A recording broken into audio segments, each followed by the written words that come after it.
Electromagnetic wave, electromagnetic wave की nature transversal, दोनों तरफ से मूव करती है ये इस तरीके से, ये जो इसमें डायग्राम में बताया गया है। Maxwell showed that a changing electric field produces changing magnetic field and vice versa, ये मैक्सवेल ने बोला था, ठीक है। The variation of electric field E and magnetic field B are mutually perpendicular to each other as well as direction of propagation of wave, that is the electromagnetic waves are transverse in nature, ठीक है। ये electric field और magnetic field आपस में mutually perpendicular होती है और इनकी डायरेक्शन ऑफ प्रोपेगेशन एक ही तरफ होती है, ठीक है, और इनकी नेचर ट्रांसवर्स होती है। ये इसका डेफिनेशन आ गई। अब इसका प्रूफ करते हैं, हम सोल्व करके देखेंगे क्या सच में इसकी नेचर ट्रांसवर्स है कि नहीं है, ठीक है। तो consider plane electromagnetic wave travelling along x axis, हम मान लेते हैं कोई इलेक्ट्रोमैग्नेटिक वेव है जो एक्स एक्सिस की तरफ मूव कर रही है इस तरीके से, with the wave front y z plane, ठीक है। तो अब अगर हम बात करें तो इस तरीके का प्लेन हम बना लेंगे ये, ठीक है। And A B C D is its portion at time t, ये वाला ए बी सी और डी, ये वाला प्लेन वेव फ्रंट है जो आगे की तरफ शो कर रहा है, ठीक है। विल डिपेंड अपॉन किसकी किसके ऊपर डिपेंड है, एक x and T, note Y और जेड। जो देखिए जो इस तरफ होगा, अब देखो ये ना डायग्राम हमने किस में बनाया हुआ है, बुक के ऊपर, तो ये 2D दिख रहा है हमें, पर वैसे एक्चुअल में ये 3D है। तो आप इमेजिन कर सकते हो कि ये इस तरीके से रखा हुआ है, रखी हुई चीज है कि ये सिर्फ और सिर्फ वाई और जेड के साथ इसका कोई लेना देना नहीं, तो इसका मतलब ये एक्स एक्सिस के ऊपर ही होगा ना वाई के ऊपर होगा ना जेड के ऊपर होगा, ठीक है। वाई और जेड के साथ इसका कोई लेना देना नहीं है, ठीक है। तो इसकी प्रोपेगेशन क्या है, एक्स की तरफ, आगे की तरफ। According to Gauss law the total electric flux across the parallelepiped, parallelepiped क्या होता है, एक A B C D O E F G, एक तो होता है पैरेललोग्राम बोलते हैं या सिर्फ जो इसका एक, पर पैरेललोपेपिड जिसकी मैक्सिमम साइड आपस में एक दूसरे के solid container by the parallelograms, जिसमें बड़े ज्यादा पैरेललोग्राम्स होते हैं उसको पैरेललोपेपिड बोला जाता है। देखिए ये डेफिनेशन दी हुई है, सॉलिड कंटेन्ड बाय पैरेललोग्राम्स। तो ए क्या नाम है इसका, A B C D O E F G, इस पूरे का नाम, ठीक है। क्यूब भी बोल सकते हो, क्यूबॉइड भी बोल सकते हो आप। Is zero because it does not enclose any charge, बोला इसकी जो वैल्यू अकॉर्डिंग टू गोजला हमने किया था, गोजला के according the total electric flux across the parallelepiped is zero because it does not enclose any charge, क्योंकि इसके बीच में कोई चार्ज नहीं है इसलिए इसकी वैल्यू जीरो होगी। मैं क्या जीरो होगा इसका, इलेक्ट्रिक फ्लक्स। तो इलेक्ट्रिक फ्लक्स क्या होता है, यहां से डेरिवेशन शुरू होता है आपका, E dot D s is equal to zero, ठीक है। ये किसके अकॉर्डिंग, गोजला के अकॉर्डिंग, अकॉर्डिंग टू गोजला, यहां से आपका डेरिवेशन शुरू होता है। पर इसमें टोटल कितने, जितने भी इसके प्लेन आ रहे हैं ना, हम सबका प्लस करेंगे। ये तो क्योंकि ये क्या है, इनक्लोज है ना, देखो मैंने क्लोज का ये लगाया हुआ है, इसका क्या मतलब होता है कि ये सर्किट कैसा है, क्लोज, तो ये क्लोज है, ठीक है। पर इसके जो बाकी पार्ट जो है इनको मैं एक एक करके इसको खोल के प्लस करूंगा। अब आपको याद आ जाएगा जो हमने गोजला में किया था, ठीक है। चलिए अब मैं एक एक करके खोल देता हूँ इसको। ई dot D s plus E dot D S, पहले मैं इसको देख लेता हूं इसके कितने प्लेन है, 1 2 3 4 5 6, ठीक है।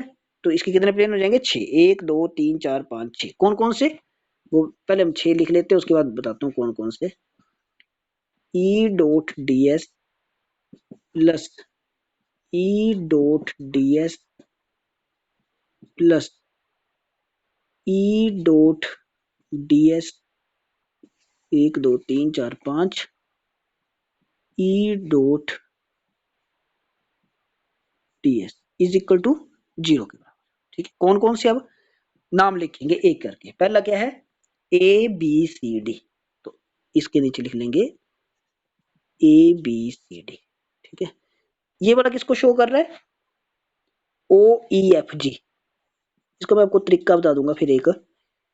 फिर अगला किसको शो कर रहा है, ए डी जी ई, ठीक है। अभी बुक से देख के डायरेक्ट लिख रहा हूँ, फिर आपको तरीका बताता हूँ कैसे आपने लिखना है इसको।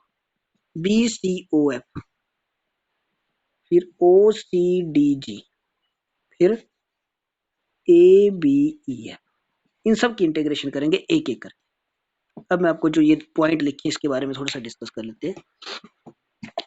देखिए सबसे पहले मैंने लिखा ABCD, ABCD कहाँ है, इस तरह, ठीक है।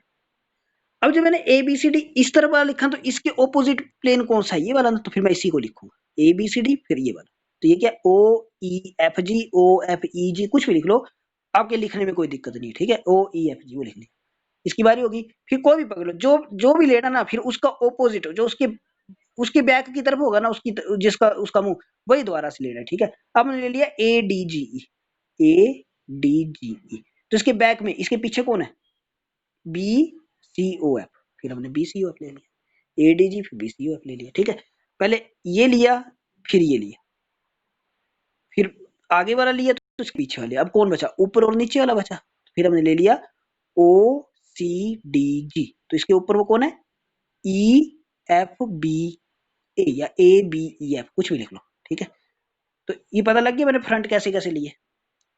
हाँ जी भाई, यहाँ तक कुछ किसी को पूछना है, ये आ गया आपके पास इक्वेशन नंबर 1, ठीक है। Since electric field E does not depends on y और जेड, ये हमने शुरू में लिख लिया कि ये जो इलेक्ट्रिक है वो किसके ऊपर डिपेंड नहीं कर रही है, वाई और जेड के ऊपर डिपेंड नहीं करेगी। So the contribution to the electric flux coming from the faces normal to y and z axis cancel out in pairs, तो वो तो जो जो वाई और जेड में है ना, उनको हम कैंसिल कर देंगे, ठीक है। तो वाई और जेड में कौन कौन है वो देखेंगे हम, ठीक है। एक तो आपके पास आ जाएगा वाई और जेड में, एक ऊपर वाला, एक नीचे वाला, एक फ्रंट वाला, एक बैक वाला, ठीक है। तो कौन कौन सा है आपके पास, OCDG, ये वाला और ये वाला, ठीक है, ABEF, ये चला गया। फिर ऊपर और नीचे वाला भी चला गया, क्योंकि बाई और जेड के साथ वो डील नहीं करेगा, तो ADGE और BCOF ये भी चला गया, ठीक है। मैंने आपको ये पे ऐसे करना, ऐसे नहीं करना है, आपने क्या लिखना, आपने लिखना है यहाँ पे, पहले ये वाला पॉइंट लिखना आपने जब अपने नोट्स बनाएंगे। Since electric field E does not depend on Y and Z, so the contribution of electric flux coming from the faces normal to Y and Z are cancel out. फिर बेशक इनको लिखिए मत, फिर डायरेक्ट आप लिख लीजिए इक्वेशन यूजिंग इक्वेशन 1, इक्वेशन 1, तो सिर्फ क्या बचेगा, यही बचेगा, तो जो इक्वेशन 1 में बचा उसी को लिखेंगे हम। तो क्या बचा आपके पास, E.ds ABCD plus E.ds OEFG is equal to 0, बस ये बचा। ये दोनों ये क्या हो गए, कैंसिल आउट हो गए, क्योंकि वाई और जेड के ऊपर वो डिपेंड नहीं करता है, ठीक है। नाउ अब हम एक एक करके ABCD और OEFG को सोल्व करेंगे। तो पहले ABCD वाले को देख लेते हैं, E.ds ABCD is equal to, dot product हटा देंगे तो क्या लगेगा, कोस लगेगा, और किस तरफ मूव कर रही है, एक्स एक्सिस की तरफ, तो EXDS कोस ए की डायरेक्शन में आगे की तरफ ही जाएगा, तो कोस 0, ठीक है। EXDS कोस 0 ABCD, कोस 0 की वैल्यू 1, तो क्या बचा, EXDS, ठीक है। EX बाहर, इंटीग्रेशन, सिर्फ DS की, ABCD ABCD, ठीक है। EX एंड S आपस में क्या है, EX और DS, ठीक है। एक्स एक्सिस ऊपर की तरफ जा रही है, ठीक है, EX ऊपर की तरफ जा रहा है, और DS जो है वो इसका सरफेस है, तो सरफेस एक्स के साथ कितने डिग्री का एंगल बना रहा है, 90 डिग्री का। तो EX और S आपस में यहाँ पे लिख लेते हैं, EX multiply area of face ABCD face का एरिया, जितना भी होगा वो लिख लेंगे। तो ये क्या आएगा, एरिया सिर्फ इस तरीके सरफेस है ना, तो इसका एरिया क्या होगा, ऐसे होगा, तो क्या लिखेंगे, EXS, ये आ गया आपके पास इसकी इंटीग्रेशन। अब आएगी बारी किसकी, OEFG की, लिखेंगे इंटीग्रेशन ऑफ E.ds OEFG, ठीक है। ये किस तरफ जा रहा है, इसके पीछे, ये ऊपर और उसको मत देखिए, अब सिर्फ ये वाला बचा, एक कौन कौन सा बचा, एक ये और एक ये, ठीक है, ये बाकी कैंसिल हो गए, सिर्फ जिसको मैंने कांटा काट लगाया बस यही बचे हैं, ठीक है।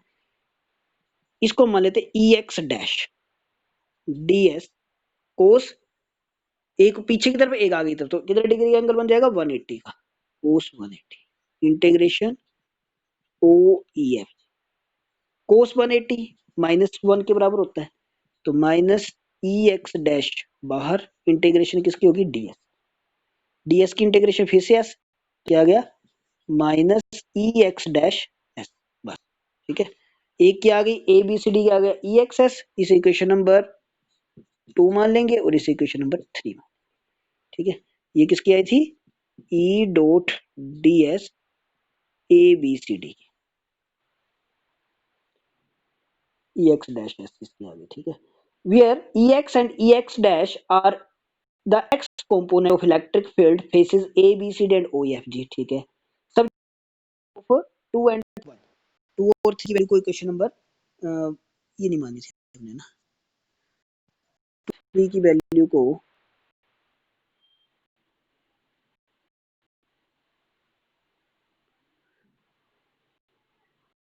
2 और 3 ये वाली वैल्यू, ये दोनों वैल्यू को इसमें बदल थोड़ा सा चेंज करना रहेगा, इसे 3 इक्वेशन मानो और ये जो यहाँ पे लिखा 2 मानो, तो अब लिखेंगे पुट 3 4 इन 2, तो इसमें पुट देंगे तो क्या बन जाएगा A B C D E X E D S की जगह जाएगा E X S plus E X dash S, पर क्योंकि प्लस तो हो नहीं सकता क्योंकि ये माइनस है, तो प्लस माइनस क्या हो जाएगा माइनस, तो मैं डायरेक्ट माइनस लिख देता हूँ, इज इक्वल टू 0, ये एक ई एक्स उस तरफ जाएगा, या एस कॉमन ले लेते हैं, तो क्या आ गया E X minus E X dash is equal to 0। अब क्योंकि सरफेस कुछ ना कुछ तो है ना, तो सरफेस तो 0 हो नहीं सकता, एस तो 0 हो नहीं सकता, तो क्या 0 होगा, ये 0 हो जाएंगे, देन ई एक्स या देयरफॉर लिखिए therefore E X minus E X dash is equal to 0, तो इसका मतलब क्या हुआ E X is equal to E X. This equation shows that the value of x component of electric field does not change with time. In other words, electric field along x-axis is static. अब इसका क्या मतलब हुआ कि Ex और Ex dash बराबर है, ये आगे चल रहा है और पीछे भी चल रहा है, दोनों तरफ चल रहा है, दोनों आपस में बराबर है। That is Ex dash Ex static है, तो इसका मतलब Ex dash is equal to Ex is equal to 0। It means electric field is perpendicular to the direction of propagation of wave। इसका मतलब क्या हुआ कि इलेक्ट्रिक फील्ड इस तरीके से है, प्रोपेगेशन के साथ, जिस तरह मूव कर रही है उसके साथ की क्या कर रही है 90 डिग्री का एंगल बना रही है। Similarly it can be proved that magnetic field is या electromagnetic waves transverse in nature. आपने ये लिखना, उसके बाद इन्होंने बड़ा कुछ लिखा, आपने सिर्फ इतना लिखना यहाँ पे, it means electric field perpendicular to the direction of propagation of wave, hence electromagnetic wave are transverse in nature. बस इतना लिखना आपने, तो ये आपका हो गया ट्रांसवर्स नेचर ऑफ इलेक्ट्रोमैग्नेटिक।